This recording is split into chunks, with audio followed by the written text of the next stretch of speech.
Agora sim.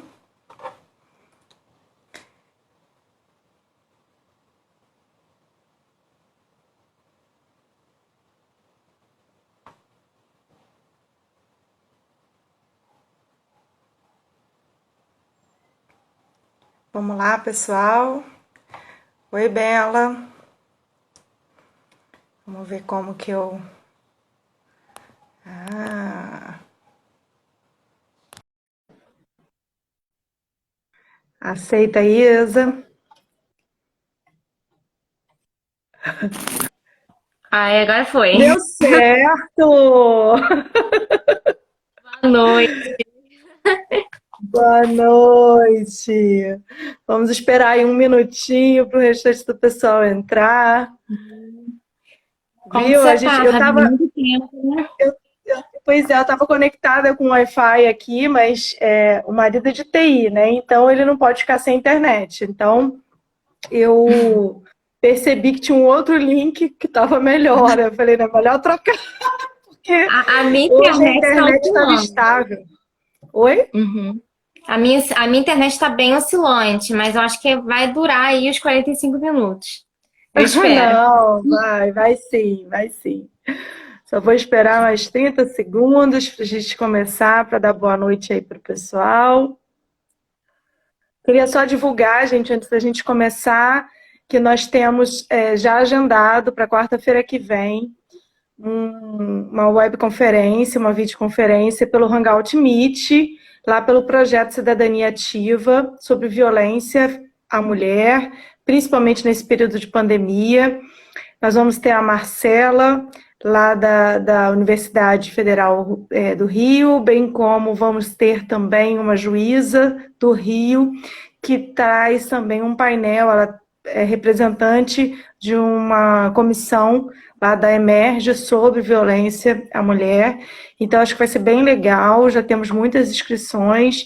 Quem quiser se inscrever, é só entrar lá no Instagram do Cidadania Ativa, que tem o link do site, que tem o link para você entrar lá no site do Simpla, ou então entra direto lá no site do Simpla e se inscreva.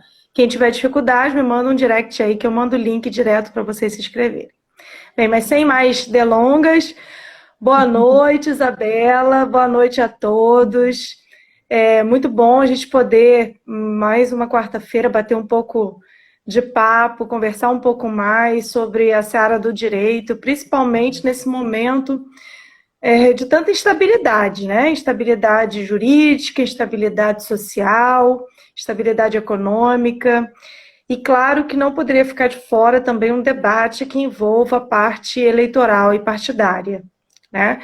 Então, para quem não me conhece, eu sou a professora Fabiane Manhães, lá da UF, de Macaé, do curso de Direito, e hoje nós vamos conversar sobre financiamento do sistema político partidário, trazendo então uma ex-aluna querida, formada em mestrado lá na UENF, a Isabela Bichara.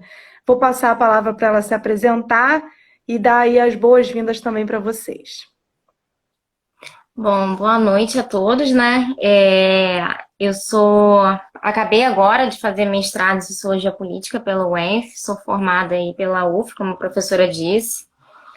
E o meu objeto de estudo no mestrado foi exatamente os partidos políticos e a forma interna, né, a questão de organização interna, recursos que são manejados dentro da estrutura e a legislação desde 2006 para cá. Então a gente fez, vamos dizer assim, uma análise histórica legislativa até chegar ao que a gente tem hoje em concreto sobre manejo de recursos. E aí a Fabiane veio conversar comigo sobre a possibilidade da gente fazer algo mais contemporâneo sobre a nossa situação, né, de questão do Covid e também da crise em geral que a gente está, né? A gente não tem uma crise sanitária somente, a gente tem uma crise também econômica e política. E aí eu falei assim, por que não? A gente está em anos de eleição, né? Anos de eleição municipal, por que não fazer algo alinhado a isso? Principalmente porque a gente tem aí propostas do Congresso Nacional na tentativa de destinar recursos para o combate ao Covid. Então, Eu agradeço o convite aí da doutora também, né, da professora Fabiane, para dar essa pequena esclarecimento e fazer um debate bem legal aqui sobre os financiamentos públicos Legal. existentes.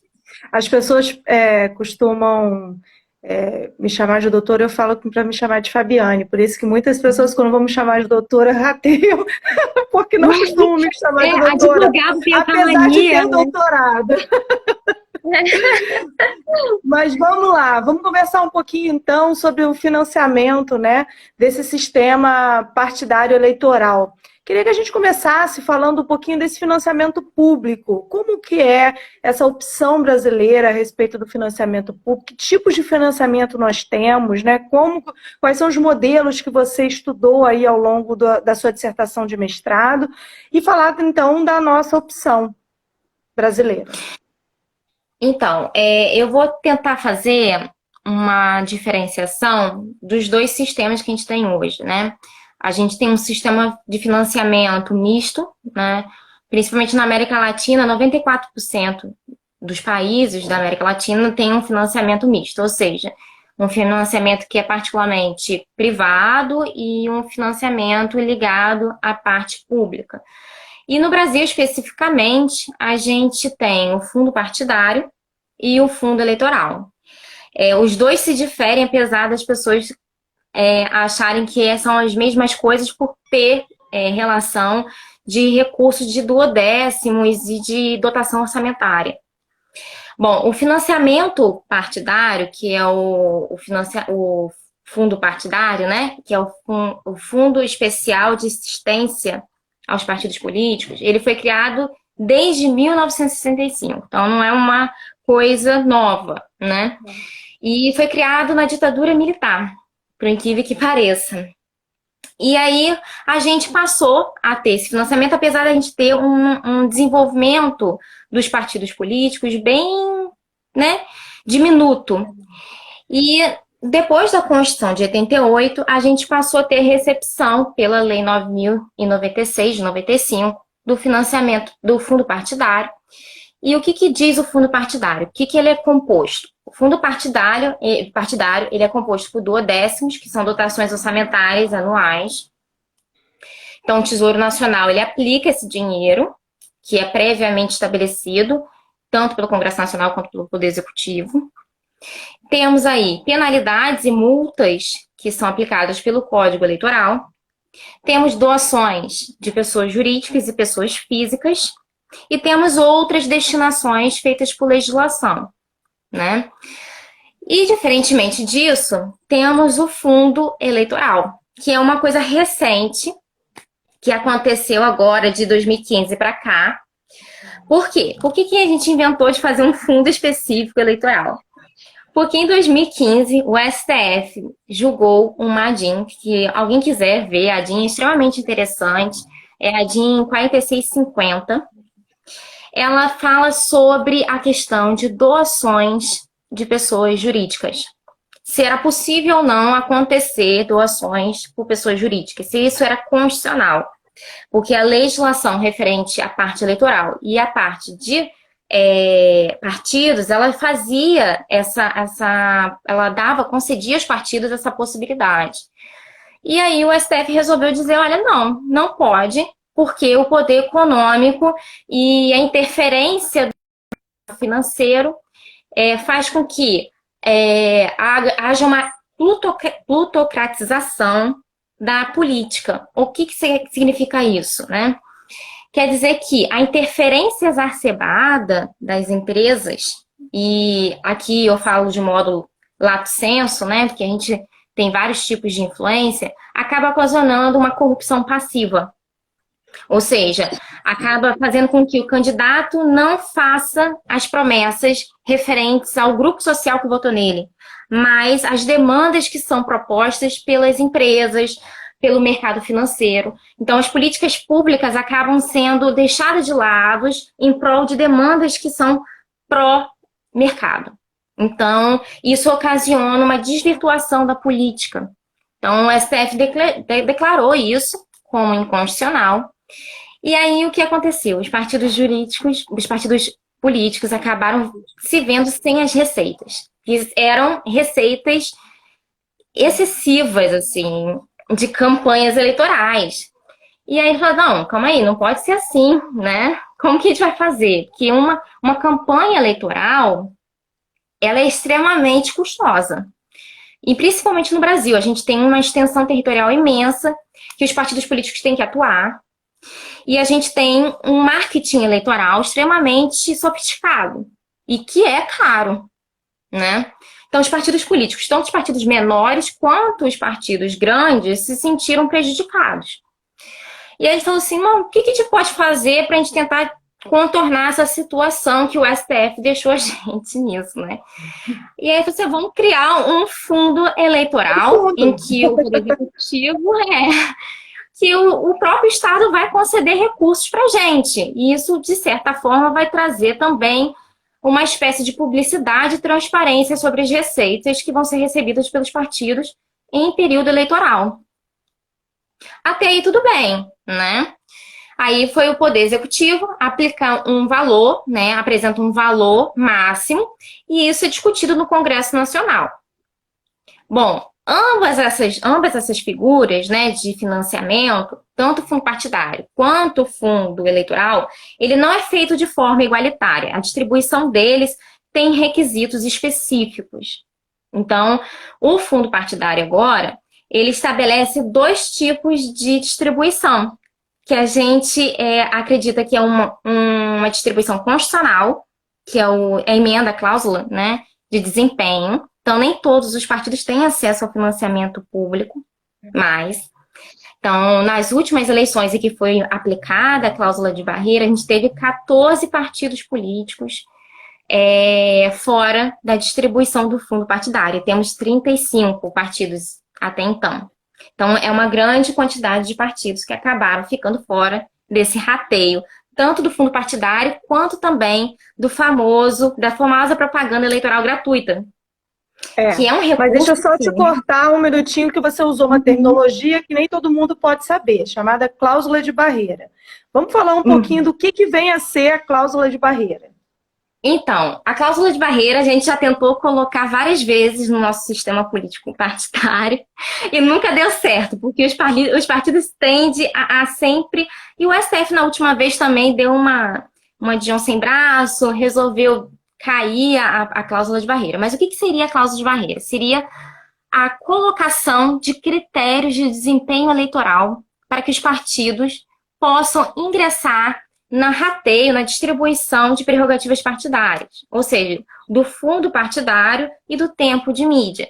Então, para que o partido tenha acesso ao recurso público, ele não pode só existir, né? Ele tem que ter força eleitoral, ele tem que estabelecer cadeiras na Câmara dos Deputados ou no Senado, ou ter uma porcentagem de votos relativamente significativo, né? Então, a cláusula de barreira atual, que é a emenda Constitucional 97 de 2017, ela estabeleceu vamos dizer assim, parâmetros suaves até 2030, em que os partidos políticos vão ter que se virar para chegar a atingir esses parâmetros, vamos dizer assim, relativamente ótimos de força eleitoral. Acredita-se que até 2030 a gente só vai ter 7 partidos políticos aí na competição eleitoral. Então, assim, de 35 vai cair para 7. Então, é significativo. Por isso que os pequenos... Pois é, desculpa te cortar. Por isso que os pequenos partidos têm corrido tanto atrás da difusão, né, a possibilidade de criar até novos partidos, juntando aí pessoas que não conseguiram ter esse quantitativo de votos, que implica, então, na representatividade, inclusive por causa do horário eleitoral, né? Sim, e uma coisa assim, que a cláusula de barreira não é de todo ruim, assim, porque assim, não existe essa coisa de ruim e bom, a gente vai ver, de acordo com a nossa dinâmica cultural, a nossa politização, a forma como a nossa cidadania vai se desenvolvendo nesse período, a gente vai ver se a cláusula de barreira vai funcionar ou não no nosso sistema, né? Mas a cláusula de barreira, ela vem exatamente para tirar do rateio, da distribuição de recurso público, aquele partido que é ocioso, vamos dizer assim, nas competições eleitorais, que passam... Existem partidos pequenos que eles servem completamente como oposição, entendeu? Eles têm uma posição de democracia mesmo, de lidar com a democracia representativa. Porque o partido não faz só coligações e alianças com o governo. Você tem os partidos que fazem também oposição. Mas também tem partidos que nem isso fazem. E eles estão recebendo fundo partidário. Então, a intenção da cláusula de barreira é até mesmo isso, de você possibilitar que partidos, vamos dizer assim, que não têm força eleitoral nenhuma e que não participam do jogo político, possam sair do sistema, entendeu? E criar uma coesão, uma consolidação do nosso sistema partidário, né? Pois mas aí... Mas isso tudo é muito doido, assim, porque no final das contas sempre passa por uma discussão a respeito de dinheiro, né?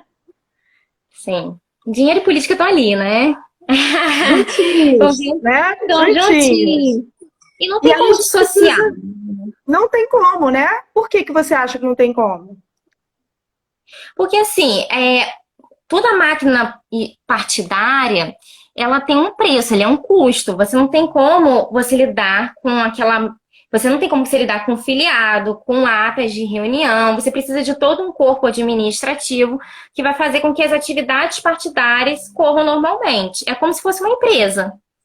Infelizmente, no Brasil, a gente não tem uma cidadania tão ativa. Por isso que eu acho que o seu projeto é maravilhoso, de trazer para a população local uma noção de o que é ser cidadão hoje em dia, quais são os direitos, o que é uma Constituição. Isso não existe muito no Brasil. E assim, a população não sabe o que é uma Constituição, quais são os direitos delas políticos, o que é um voto, vamos dizer assim, informativo, o que é um voto retrospectivo, o que seria isso? Como que eu voto? O que é um vereador? O que é um deputado? O que representa meu voto, né? Exatamente. Então, assim, o Brasil, ele ainda está caminhando a passos, assim, bem pequenininhos em relação à cidadania. E a politização dela também, né? A população agora está tomando ciência, tudo bem, de uma forma meio complicada, mas está tomando ciência. Meio controvertida, vamos dizer assim, mas assim, está caminhando para conhecimento da política, entendeu? Então, a estrutura partidária, ela tem uma função extremamente importante de trazer a população para dentro da máquina pública. É você ouvir o cidadão comum e fazer com que aquele representante possa levar aquela demanda, né, aquele problema para dentro do poder executivo ou do poder, né, da Câmara, né, ou da Câmara de Deputados, do Senado, enfim, discussão, né? Essa é a principal função. Não que os partidos políticos sejam a única, né? Hoje a gente tem movimentos superpartidários, a gente tem a sociedade civil super atuante, enfim. Mas os partidos políticos ainda detêm aí uma grande parcela de importância para a nossa democracia. Com que certeza. Infelizmente está sofrendo alguns impactos aí. Bastante, né? Mas, Isa, se a gente começar a falar de financiamento, a gente sabe que existe financiamento público e privado, né? Por que a escolha do Brasil por um financiamento público? Você acha que é exatamente para evitar a questão da corrupção e dos lobbies diante das campanhas eleitorais? Então, no primeiro momento é isso. O que o financiamento público ele traz? A possibilidade de trazer autonomia e independência a esses partidos, ou seja, se você der recursos para todos os partidos de forma, vamos dizer assim, igualitária e equânime, você tem uma competição eleitoral e partidária feita de forma igual, vamos dizer, tenha paridades, entendeu? Apesar de suas peculiaridades, você tem paridades na competição. Então, possibilitar que aquele partido pequeno possa eleger um representante de um grupo marginalizado, por exemplo. Entendeu? Então, as duas primeiras são exatamente isso, autonomia e independência do partido, principalmente na nossa ideia constitucional de multipartidarismo, de trazer pluralidade na política. A outra seria exatamente o que você falou, que é trazer transparência e trazer publicidade dos recursos. O que a gente tem hoje em dia na justiça eleitoral, e que eu acho que a gente tem que mudar é exatamente isso, é a nossa forma de fiscalização. Não adianta a gente fazer um monte de regulamentação, de lei, de sanção, aumentar a sanção, porque se a gente não aplica, a gente não tem fiscalização, a gente não tem prestação de contas adequadas. Então, assim, o que a gente tem que ter é um controle eficiente das prestações de contas. Tudo bem a gente ter um financiamento público que vai possibilitar a gente de meio que vincular o partido político ao Estado. Mas a gente tem que ter um órgão, e aí no caso é a nossa justiça eleitoral, de ter um órgão que tenha capacitação de pessoal, que tenha recursos suficientes para fazer isso, que tenha tecnologia. E é uma coisa que hoje em dia a gente não tem tanto. O Justiça Eleitoral está melhorando muito, mas se você, por exemplo, quando eu fiz a minha dissertação, eu senti muita dificuldade nas prestações de contas dos partidos políticos. Até 2016, por exemplo, a gente tinha prestações de contas que, tipo assim, eles colocavam um valor com, tipo assim, aluguel, um valor. Você não sabia, tipo assim, tá, tudo bem, mas que aluguel é esse? Para onde que foi? Para que serve? Não tem uma clareza, não tem uma transparência naquilo que está sendo posto na prestação de contas. Então, não adianta... Combustível. Para que foi? Para onde foi? O Não, e desvio aí, vai sabe o que acontecer. acaba? E o desvio acontece muitas vezes, só aquele desvio muito crasso, muito absurdo, e quando vai ser definido como desvio, o sujeito já assumiu, já está lá no segundo ano de mandato, não é isso? Então, assim, é muito A função difícil. de julgamento também. A função de julgar é totalmente extemporânea, porque a pessoa continua, como você falou, a pessoa continua atuando no sistema político, como se nada estivesse acontecendo. E aí, quando vai aplicar a sanção, ela não é aplicada devidamente, a pessoa não consegue achar a pessoa para aplicar multa, não consegue, às vezes, cheio de recursos, às vezes, por muito tempo, atuando no sistema partidário. Então, assim, torna-se uma evidência de impunidade. Não é você criar regulamentação somente. Não é você apenas... É a mesma coisa que o direito penal, vamos dizer assim. Não adianta você criar uma pena se você não aplica de forma efetiva. Você tem que criar um caráter pedagógico daquilo ali. Você tem que lançar para a população, para o eleitorado, de que o sistema seu de fiscalização, de auditoria, enfim, de aplicação de sanção é efetivo. Não adianta somente você um monte de regulamentação. Às vezes os partidos não sabem nem o que é. Tipo assim, gente, não, é tanta coisa aqui nessa miscelânea de lei, de regulamentação, e não sei nem o que fazer. E nem o próprio TSE sabe, às vezes.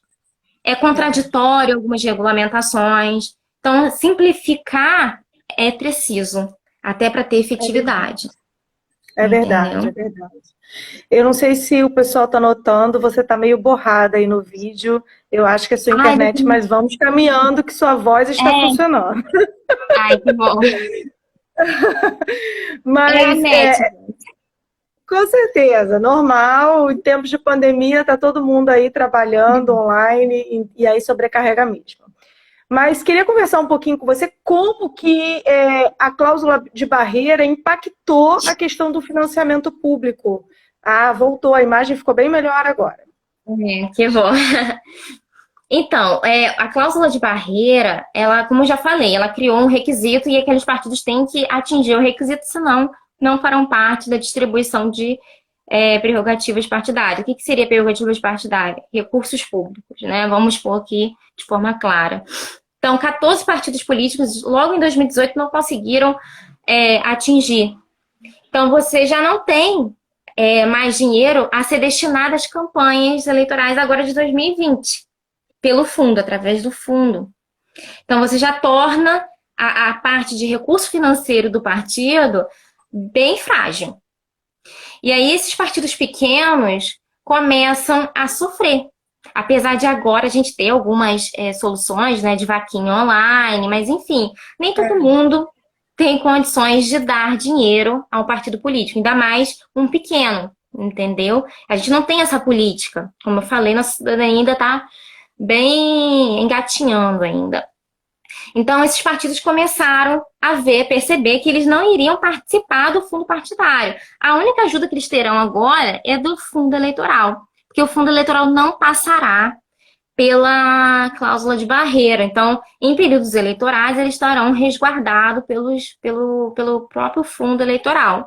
Mas, tirando isso, eles vão ter que arranjar soluções, e aí eu acho que alguns partidos podem conseguir uma grande evolução no sentido de se integrar mais com a sociedade. A partir do momento que você torna a estrutura partidária mais orgânica, o contato direto com a sociedade fica mais fácil, porque ele vai precisar de filiado, vai precisar de simpatizante. Então, ele vai correr atrás de contato com a sociedade. Então, a cláusula de barreira também tem esse efeito positivo se o partido realmente desenvolver uma política de integração social. Agora, se não, vai ser muito difícil eles continuarem aí na competição. Vai desaparecer ou vai ter que se integrar com outros, infelizmente. É verdade. A gente precisa falar também, Isa, sobre... Eu vou deixar aqui também, quem quiser fazer perguntas aí pelo chat, gente, fique à vontade, tá? Precisamos falar sobre o fundo destinado, possível fundo destinado para a Covid. A gente sabe que a gente está vivendo um período complicado, que requer financiamento maciço na saúde, que não vem sendo feito já há muito tempo. Hoje a gente vivencia um SUS caótico, né? Quando a gente fala em ausência de leito para internação, a gente fala de algo que sempre existiu e que hoje fica muito mais crítico, né? Diante de uma pandemia.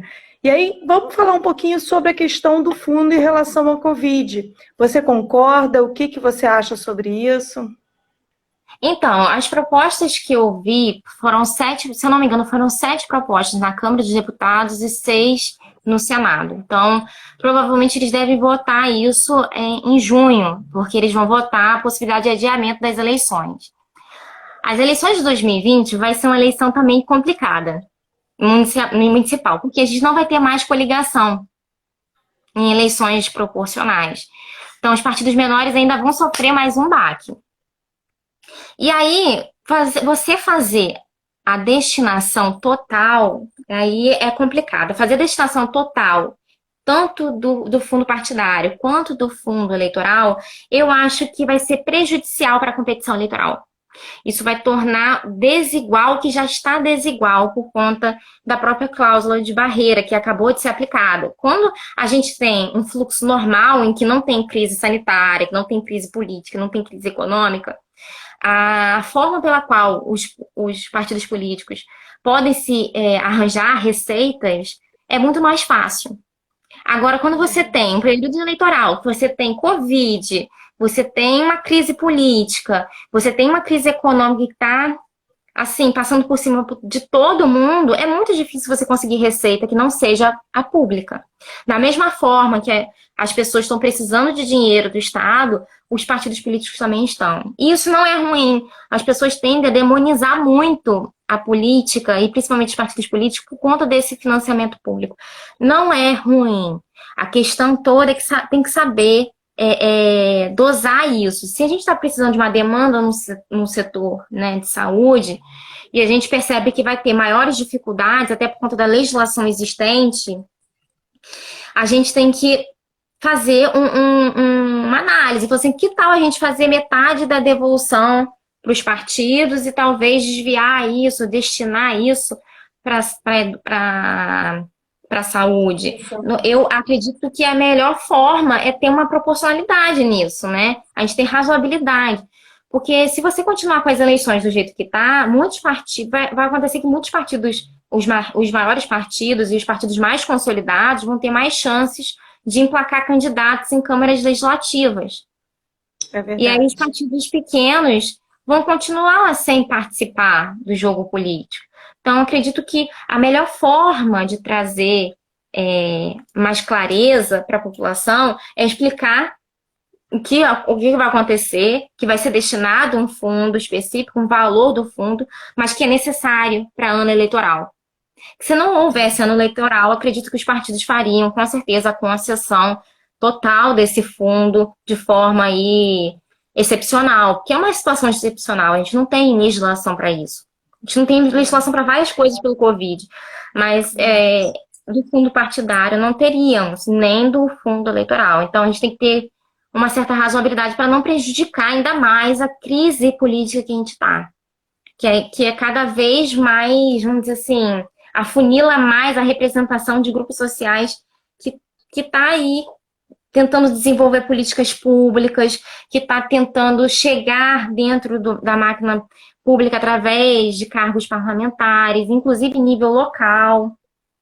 Então, eu acho complicado você desviar de forma total.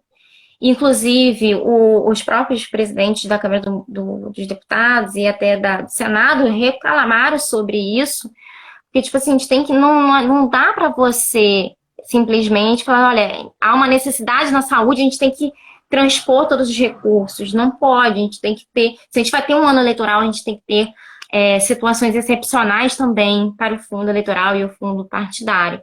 Eu acho que é a melhor Mas você situação... acha que o ideal seria adiar as eleições municipais? Será que o pessoal aí concorda, o pessoal que está assistindo? O que você acha? Eu assisti uma palestra do Barroso, eu acho que foi na semana passada. O Barroso vai assumir, né, a presidência do TSE, e aí ele estava falando exatamente sobre o adiamento, né, das eleições. E ele falou, olha, eu acredito que adiar as eleições é a gente matar a democracia, por conta da oxigenação política que tem que acontecer de forma periódica. Eu não estou dizendo que ele não está errado, mas eu acredito que numa situação totalmente diferenciada que a gente está, né? é muito atípica. E eu não sei se o brasileiro terá cabeça suficiente para lidar com uma eleição municipal agora. E tão poucos partidos políticos vão se organizar de forma mais coesa para manter candidatos tanto para prefeito quanto para vereadores. Mas, assim, eu não sei até que ponto um adiamento também não pode caracterizar uma usurpação um abuso por parte de vereadores e prefeitos. E também uma confusão com a proximidade com a próxima eleição. Que é muito cargo, o brasileiro não vai conseguir, infelizmente a gente não vai conseguir saber escolher de todos os cargos de forma... Na verdade, se a gente parar para pensar, né, a quantidade de pessoas dentro do país que possuem formação política, que entendem qual é a função do vereador, qual é a função do deputado estadual, qual é a função do deputado federal, do senador, é muito pequena. Então, assim, fica...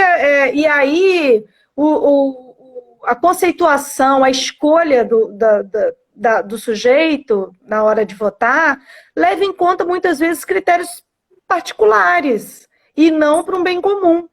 E esse grande problema que a gente está vivenciando, que é a pandemia, só vai realmente tirar o foco daquilo que a gente realmente precisa fazer, que é uma educação política no país, né?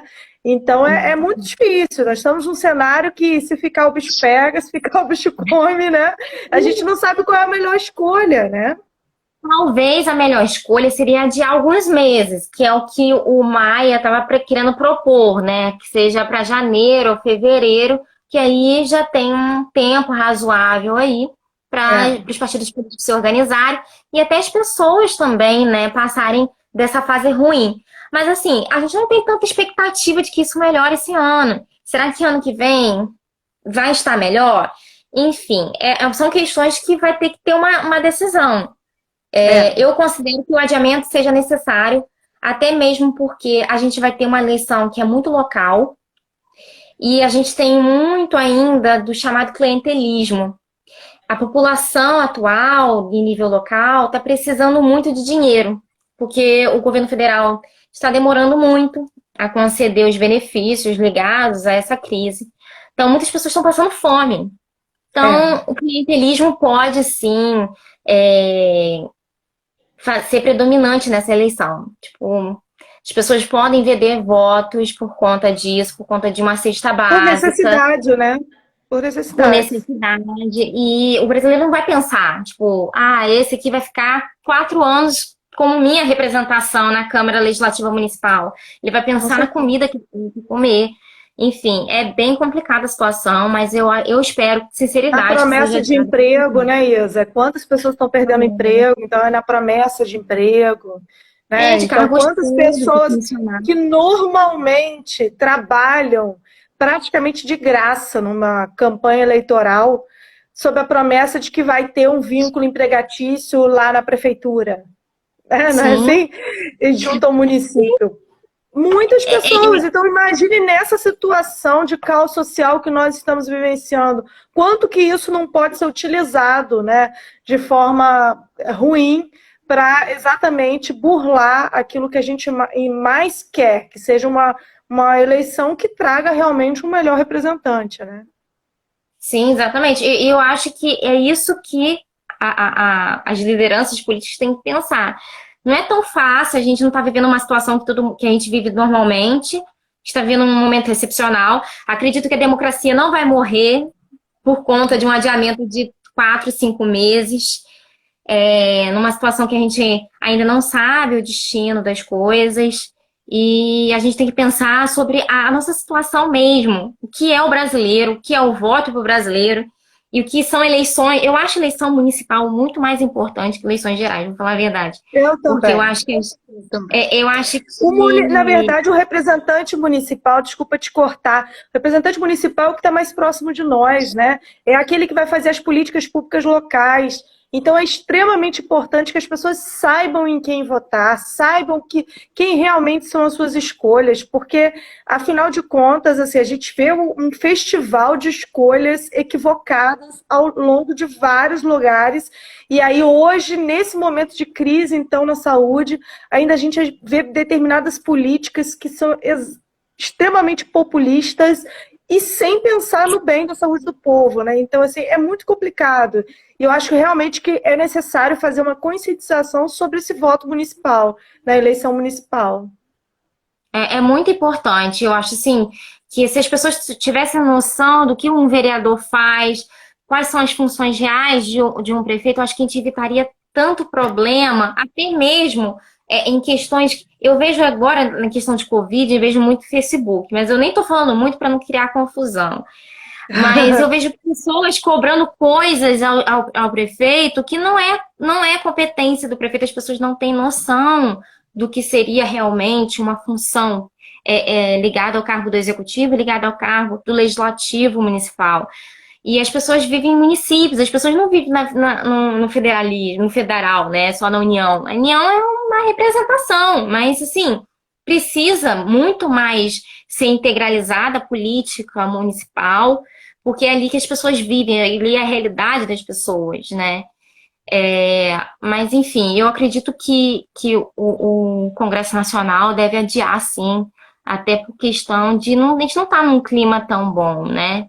Para as eleições. A Raíza deu opinião aqui, dizendo que ela concorda, que pode gerar realmente um clientelismo, mas a Clarícia diz que talvez adiar por alguns meses não vai evitar esse clientelismo. Pois é, a gente nunca sabe, né? A gente não tem como saber, né? Clientelismo, na verdade, sempre existiu nas campanhas eleitorais, né?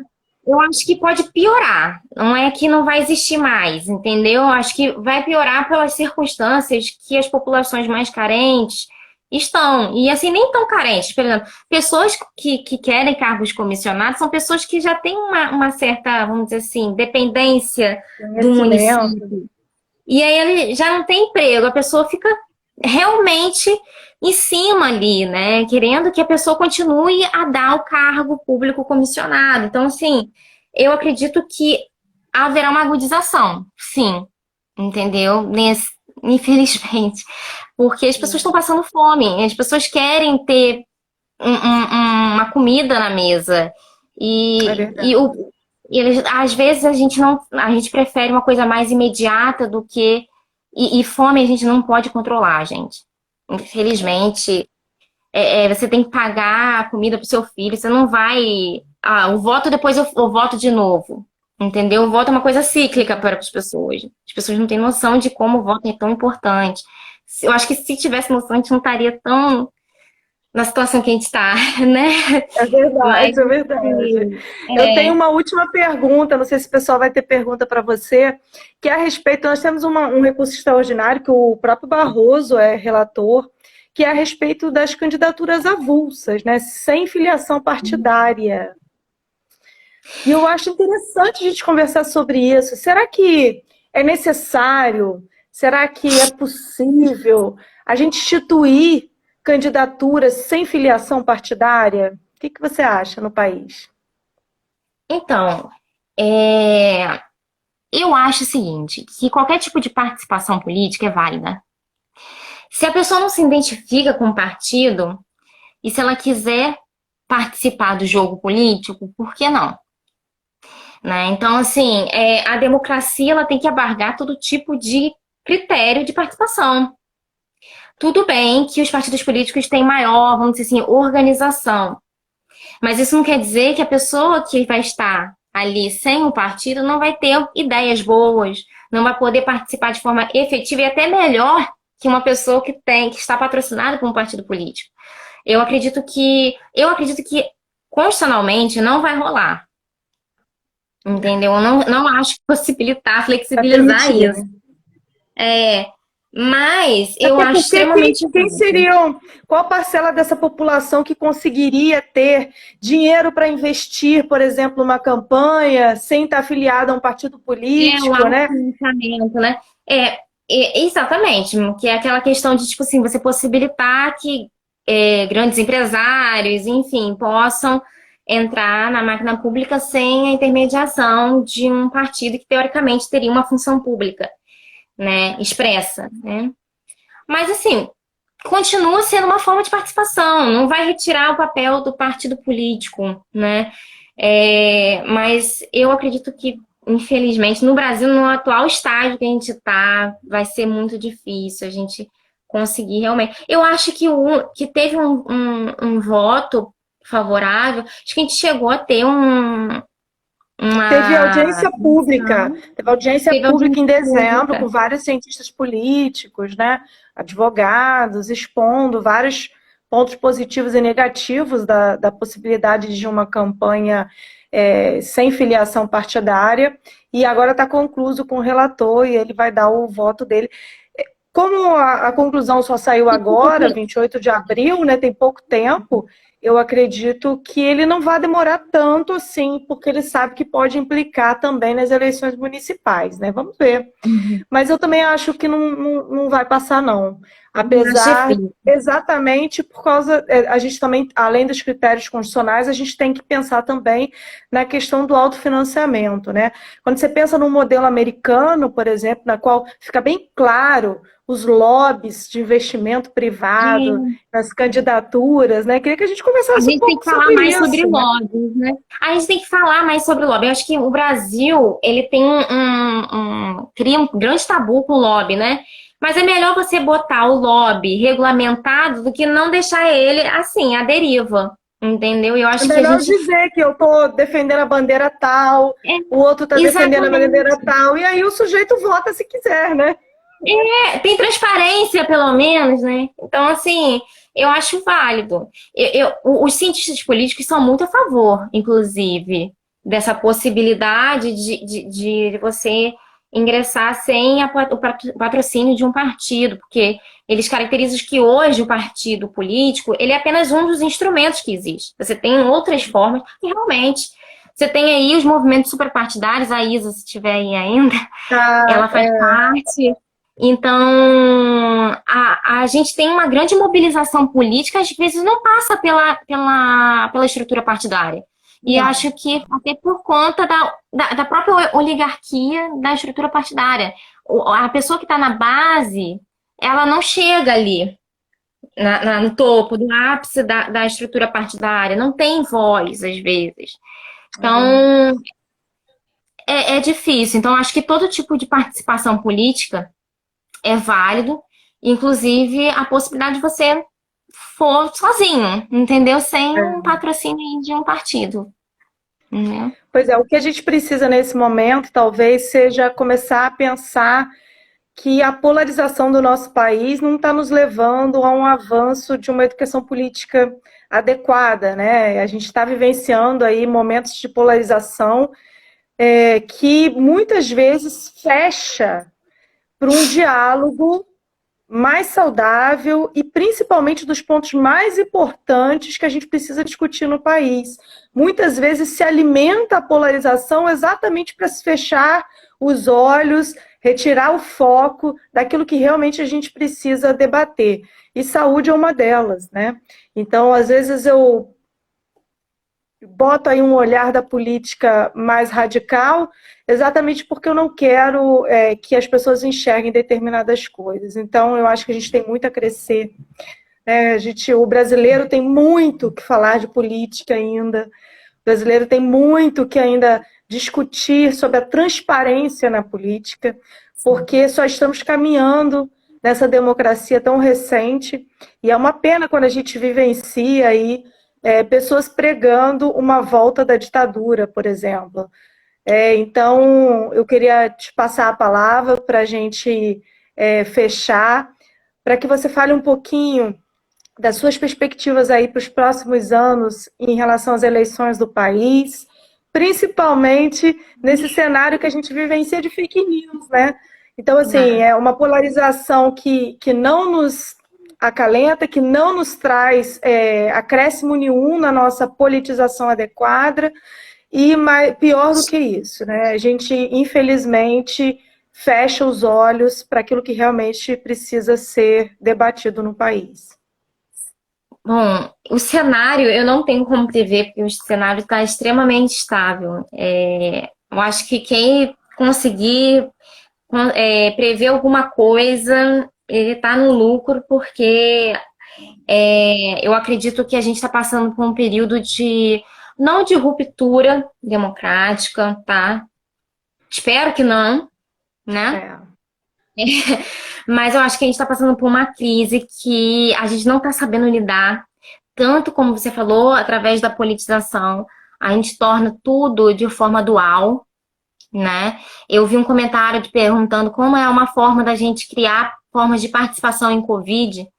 Então, a gente tem que saber lidar com o outro, gente. A gente não pode simplesmente falar que o outro está errado.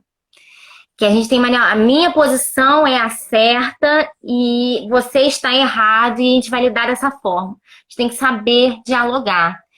E a fake news, como você falou, está criando um empecilho exatamente no diálogo. Você cria uma informação errada que as pessoas, num senso comum, acabam acreditando e elas não se abrem para informações outras que podem mudar a realidade delas. Então, você tem aí que ter uma regulamentação também dos meios de comunicação. Como que está sendo feita a forma de divulgação política? Então, hoje a gente tem aí uma questão de robótica, né? De você ter injetado na política. Automatização, né? Automatização. Eu vi que já está tendo um projeto, se eu não me engano, pelo PDT, para tentar ver se há uma regulamentação nisso, para a gente tentar evitar com que esses robôs acabem atuando de modo indiscriminado na política, mas assim, é muito difícil. O que tem que acontecer é uma questão mais interna. A gente tem que dar educação, a gente tem que priorizar a educação, não só a educação, vamos dizer, superior, mas a gente tem que também começar a mostrar desde cedo para aquelas crianças o que é ser cidadão. E trazer nas próprias escolas o que o que é um Estado, o que o governo faz, o que pode melhorar dentro da sua realidade. E eu acho que criar um senso crítico é muito importante, que é o que eu acho que está faltando nas pessoas, ter senso crítico, não absorver tudo que a gente ouve. É você pegar aquela informação, será que é realmente isso que é a política? Será que isso se adequa à minha realidade ou não? Será que isso é Você saber. verdade? será que isso é verdade? Vou procurar fonte aqui. A gente tem tantas fontes, a gente tem Google, a gente tem tanta coisa para procurar, pesquisar, mas eu acho que a população acaba indo pelo senso comum. E isso está criando empecilhos até de linguagem entre a gente. É muito difícil. Eu acho que com o Covid, o que a gente pode fazer é criar grupos de estudo, como está sendo feito. Palestras online, tentar fazer com que em comunidades se tenha a possibilidade, não criar aglomerações, mas possibilidade de você conversar um por um com cada pessoa sobre o que é uma eleição municipal, sobre qual o dever que aquela pessoa tem para com o voto, entendeu? Se ela procurou saber se as propostas do candidato que ela votou na última eleição foram cumpridas. Vamos dizer assim, uma atividade de formiguinha que vai dando certo aos poucos. A gente não vai mudar o nosso pensamento de um dia para o outro. Infelizmente, não dá para acontecer isso. A gente tem que fazer de forma gradativa, educando as pessoas, não só com uma vertente, mas mostrando ideologias diversas, e aquela pessoa, dentro da sua realidade, vai fazer vamos dizer, um apanhado do que ela acredita realmente, né? E através de informações corretas. Mas agora na Covid eu acho que realmente é tudo por internet, é você chegar, conscientizar o seu primo, é você também fazer o papel, né? A cidadania começa por você. Daquele que tá próximo de você, né? Então, assim, Exatamente. essa pergunta da Raiz é muito importante, né? Como que a gente costura essa participação política num cenário de fome e acentuação de desigualdade social frente à pandemia? A gente sabe que existe um país de excluídos digitais, né? Uma coisa é ter celular na mão, outra coisa é você ter internet de qualidade, outra coisa é você ter acesso à educação de qualidade. No entanto, nesse cenário, nós não podemos apenas reclamar. Nós não podemos nos contentar em alertar sobre essa desigualdade. Eu acho que a gente precisa fazer um movimento ativo, proativo, pelo menos para aquelas pessoas que estão no nosso meio, próximos de nós, as pessoas que estudam conosco, as pessoas que estão nas nossas redes sociais, tenham um tempinho, 40 minutos como hoje, para debater um pouco sobre um tema tão importante. Então, eu acho que, assim... Fulano, o que você acha que essa política aqui é correta? Quais são as suas expectativas em relação ao governo? Você acha que esse candidato vai fazer isso por você? Quais são as propostas reais desse candidato que você tem que debater com as pessoas. E isso pode acontecer, tipo, com o seu amigo, que o seu amigo vai passar para outro amigo, que vai passar para um primo, que vai passar para um tio. É uma rede que funciona e nem precisa ter grandes, vamos dizer, palanques para isso acontecer, entendeu? A gente sabe, na verdade, que os adultos são muito fechados para isso, né? Muitos, principalmente uma determinada geração, que se encastela diante das suas próprias ideias e se reafirmam posicionamentos e muitas vezes não querem rever posicionamentos. Mas eu acho que é fundamental a gente fazer a nossa parte, né? E eu acho que hoje, durante a pandemia, a única coisa que a gente pode fazer é isso, trocar ideia, conversar, crescer junto. Então eu queria... porque antes do Instagram tombar nossa live, para que fique gravada, eu quero te agradecer, Isa, agradecer a todos que participaram, Raíssa, Clarissa, Jaque, tantas pessoas que entraram por aqui, agradecer vocês também por estarem indo até a webconferência nas quintas-feiras. Semana que vem, mais uma vez, tem sobre violência doméstica, não percam. Quem não tiver o link para inscrição, pode me mandar aí um direct que eu mando. E deixar já o convite, Isa, para você também estar presente, porque eu acho que é fundamental a sua formação de cientista política, trazendo essa contribuição também para esse cenário tão cruel durante a pandemia, que é o aumento da violência doméstica. Então é isso, Isa. Mais uma vez, obrigada. Vou deixar você se despedir e aí a gente conclui. Bom, eu quero agradecer você, Fabiane, por ter dado esse convite. É a minha primeira live, então, assim, se eu gaguejei, se eu falei alguma coisa fora de contexto, peço desculpas. vou melhorando aos poucos, né? Porque no tete a tete é bem melhor. Você vai debatendo, você vai vendo as expressões, você vai vendo, né? Mas enfim, como a gente está nesse momento, a gente tem que lidar, como a gente falou, a gente tem que lidar da melhor forma possível. Então, quero Sim, agradecer a todos que puderam aí participar. E espero ter outras oportunidades também para o debate. E eu com peço certeza. muito encarecidamente a todos vocês que pensem com muito cuidado quando forem votar. Que pensem na situação não só sua, mas também das outras pessoas que não têm tanta voz. Porque a gente não vive em sociedade sozinho. Então, as pessoas precisam da gente. E muitas delas não têm contato, como a Fabiane falou, não têm contato com informação, não têm a escolaridade que deveria ter. E a gente precisa, sim, abrir, levantar a bandeira para essas pessoas, porque a crueldade está instalada, infelizmente, e a gente não tem muito o que fazer agora, porque a gente não pode ir para as ruas. E a gente, através do voto, que a gente vai tentar consertar aí alguma coisa, nem que seja um pouquinho em nível municipal, mas a gente tem que repensar o nosso voto no coletivo e não somente no individual, que é o que eu acho que está acontecendo nos últimos tempos. Tá bom? É isso aí. Queridos, um bom voto, então, para todos, aí uma boa construção de educação política, pelo menos aí nos grupos de WhatsApp da família, que já é um grande desafio, não é? Mais uma vez, obrigada, querida. Um abraço, se cuidem, quem puder, fique em casa, quem não puder, se cuide na rua, com máscara, com tudo, e aguardo vocês na próxima quarta-feira, lá com a nossa webconferência de violência doméstica. Grande beijo. Ó, tchau, tchau, gente. Beijo. Beijo.